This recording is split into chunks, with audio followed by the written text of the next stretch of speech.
A recent national poll just showed that 80% of African American voters said that they would plan to vote for for a candidate for president next year who's a Democrat. So what would your message be to these voters here in Georgia? Well, I think we've cut into it very, very big. And as you know, the polls have been very good for us now. And if you look at black voices for Trump today, it's an overflow crowd. We have the lowest unemployment for African Americans in the history of our country.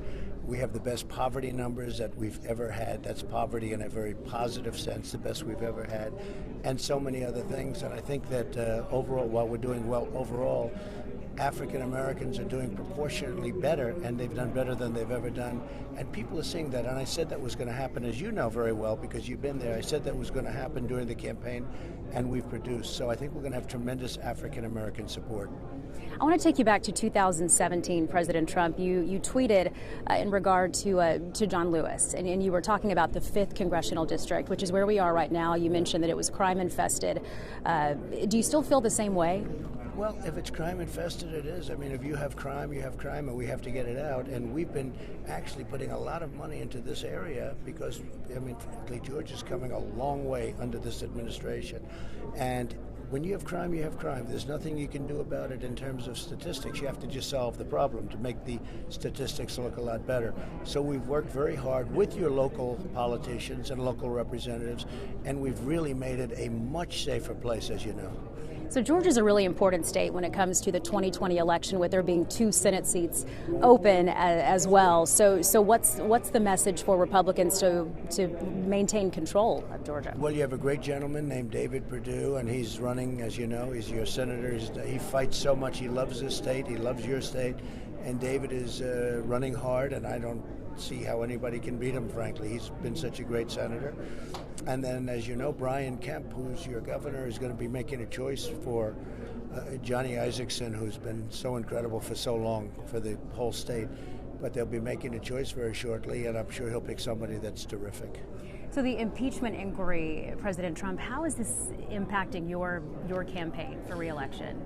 Well, I'll tell you, my poll numbers are higher than they've been ever. The fundraising has been through the roof. We have bigger crowds than we've ever had. Our base is more, as an example, I got a call from the evangelical leaders.